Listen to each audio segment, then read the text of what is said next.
بسم اللہ الرحمن الرحیم۔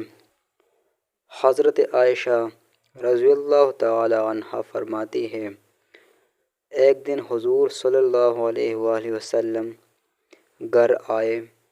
میں نے دیکھا آج حضور صلی اللہ علیہ وآلہ وسلم بہت خوش ہیں۔ حضور صلی اللہ علیہ وآلہ وسلم جلدی میں کوئی چیز اٹھا کے جانے لگے تو میں نے راستہ روک لیا کہ میں نے نہیں جانے دینے۔ حضور صلی اللہ علیہ وآلہ وسلم نے کہا، عائشہ میرا کوئی انتظار کر رہا ہے۔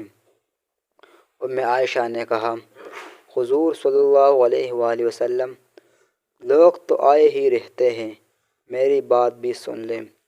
حضور صلی اللہ علیہ وآلہ وسلم نے فرمایا، اچھا بتاؤ کیا بات ہے؟ تو حضرت عائشہ رضی اللہ تعالی عنہ نے بتایا کہ مجھے میرے والد نے کہا تھا، جس دن حضور صلی اللہ علیہ وآلہ وسلم کو خوش دیکھو تو میری اور اپنی بخشش کی دعا کروانا۔ حضور صلی اللہ علیہ وآلہ وسلم نے ہاتھ اٹھائے، اے اللہ عائشہ اور ابو بکر کو عزت والی زندگی عطا فرما۔